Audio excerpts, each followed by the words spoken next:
पिछले 24 घंटों में भारत में कोविड-19 के 1993 कंफर्म केसेस आए हैं, जिससे कि हमारी टोटल कंफर्म केसेस की संख्या अब 35,043 केसेस हो चुकी है।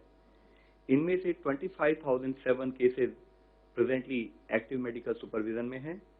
अगर हम पिछले 24 घंटे में देखें तो 564 पेशेंट्स क्योर हो चुके हैं, जिससे कि हमारी total tally of recovered cases बढ़कर अब 8,888 हो चुकी है।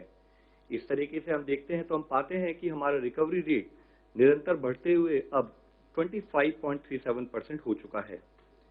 जैसे कि आप सभी को पता है कि देश के विभिन्न जिलों को रेड, ऑरेंज और ग्रीन जोन में बांटा गया है।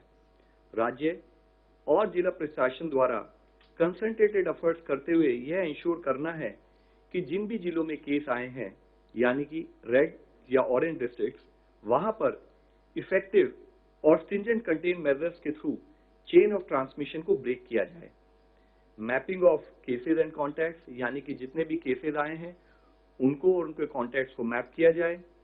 वह केसेस और उनके कॉन्टैक्ट, उनका ज्योग्राफिकल डिस्पर्शन क्या है, उसको एनालाइज किया जाए। उसके साथ ही एक वेल डिफाइंड पैरामीटर जिसमें कि सारे रूल्स को प्रॉपरली और तरीके से एनफोर्स किया जा सकता है, उन क्राइटेरिया को कंसिडरेशन में लेते हुए जहां पर भी ये केसेस आए हैं वहां पर एक कंटेनमेंट जोन डिलिनेट किया जाना चाहिए। अर्बन एरियाज में जैसे कि कोई रेजिडेंशियल कॉलोनी हो सकती है, कोई मोहल्ला हो सकता है, कोई म्युनिसिपल वार्ड या कोई पुलिस स्टेशन एरिया या कोई म्युनिसिपल जोन और पूरा टाउन, डिपेंडिंग ऑन की केसेस का स्प्रेड आउट कैसा है। इसी तरीके से रूरल एरियाज में कोई विलेज या क्लस्टर ऑफ विलेज और पुलिस स्टेशन या कोई ग्राम पंचायत या ब्लॉक, इस टाइप के एरियाज को depending on the above parameters हमें कंटेनमेंट जोन को डिलिनेट करना है। इसके साथ ही इन एरियाज में एक बफर जोन भी डिक्लेयर करनी चाहिए अराउंड द कंटेनमेंट जोन, और कंटेनमेंट जोन में except for essential services and activities, सारी एक्टिविटीज पर प्रोहिबिशन रहे। वहां हमारा मुख्य एफर्ट हो कि एक तरफ हम जब स्ट्रिंजेंट पैरामीटर कंट्रोल कर रहे हैं, दूसरी तरफ स्पेशल टीम्स बनाकर कंटेनमेंट जोन में हाउस टू हाउस सर्वेलेंस की जाए। ये स्पेशल टीम्स सभी केसेस को एक्टिवली सर्च करें, उनका फोकस ILI यानी कि इन्फ्लुएंजा लाइक इलनेसेस और सारी यानी कि सीवियर एक्यूट रेस्पिरेटरी सिंड्रोम के केसेस को डिटेक्ट करने में लगे। सभी केसेस जो पाए जाएं उन पर टेस्टिंग क्राइटेरिया के तहत सैंपलिंग उनकी की जाए, सारे कॉन्टैक्ट ट्रेस किए जाएं और उसी के साथ ही जितने भी पॉजिटिव केसेस पाए जाएं उनका प्रॉपर प्रोटोकॉल के हिसाब से क्लिनिकल मैनेजमेंट कर फेटालिटी को कम से कम करके उन पेशेंट्स को रिकवर कराया जाए। इसी तरीके से हमारे एफर्ट्स होने चाहिए कि हम एक्सटेंसिव सर्वेलेंस करें ILI और सारी केसेस की बफर जोन में in all the health facilities, ताकि ओवरऑल कोऑर्डिनेट एफर्ट्स के थ्रू हम ब्रेक कर पाए चेन ऑफ ट्रांसमिशन को।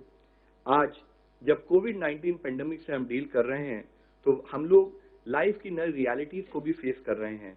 एज पीपल से कि we are going to see a new normal, हमें जरूरत है कि हम सावधान रहें, जागरूक रहें और हर तरीके से सतर्क रहें। कंटेनमेंट जोन के बाहर भी सरकार के द्वारा दिए हुए सभी दिशा निर्देशों का पालन करना अति आवश्यक है। हमें कॉन्शियस एफर्ट्स करने हैं कि जब हम लोगों के साथ कॉन्टैक्ट्स में रहें तो डायरेक्ट और कन्फाइंड कॉन्टैक्ट से फिजिकल डिस्टेंसिंग के नॉर्म्स को पालन करते हुए हम लोगों से मिलें और उसके हिसाब से अपना दिनचर्या प्लान करें। किसी भी एरिया में कंजेशन से बचने के लिए स्टैगर्ड टाइमिंग जैसे कॉन्सेप्ट्स को फॉलो करें। हैंड्स को अपने washing hands with soap, water या सैनिटाइजर का उपयोग, इसके थ्रू हम हैंड हाइजीन को प्रमोट करें। जो भी फ्रीक्वेंटली टच सर्विसेज हो सकती हैं जैसे कि टेबल टॉप्स, चेयर के हैंडल्स, कीबोर्ड्स, माउस पाड एक्सेट्रा, उनको नियमित रूप से डिसइंफेक्ट और साफ करते रहें और सभी लोग मास्क या फेस कवर एज अप्रोप्रिएट उसका इस्तेमाल करें। हमें यह समझना चाहिए कि मास्क पहनने वाला व्यक्ति बीमार व्यक्ति नहीं है। मास्क पहनने वाला व्यक्ति वह व्यक्ति है जो अपने समाज के बारे में अपनी रेस्पॉन्सिबिलिटी को समझता है और विचारशील है। अपनी सुरक्षा के लिए सभी से रिक्वेस्ट करेंगे कि corona tracker application Aarogya Setu download की जाए। इस लड़ाई में पूरा दुनिया जुड़ी हुई है। उस समय पर अगर इंडिया को सक्सेसफुल होकर इससे निकलना है तो जरूरत है कि हम सिंपल एक्शंस जो कि हमें सपोर्ट कर सकते हैं, जैसे कि hand hygiene, respiratory hygiene, environmental hygiene और फिजिकल डिस्टेंसिंग का पालन करें। हम सबसे रिक्वेस्ट करते हैं कि kindly help us to help you.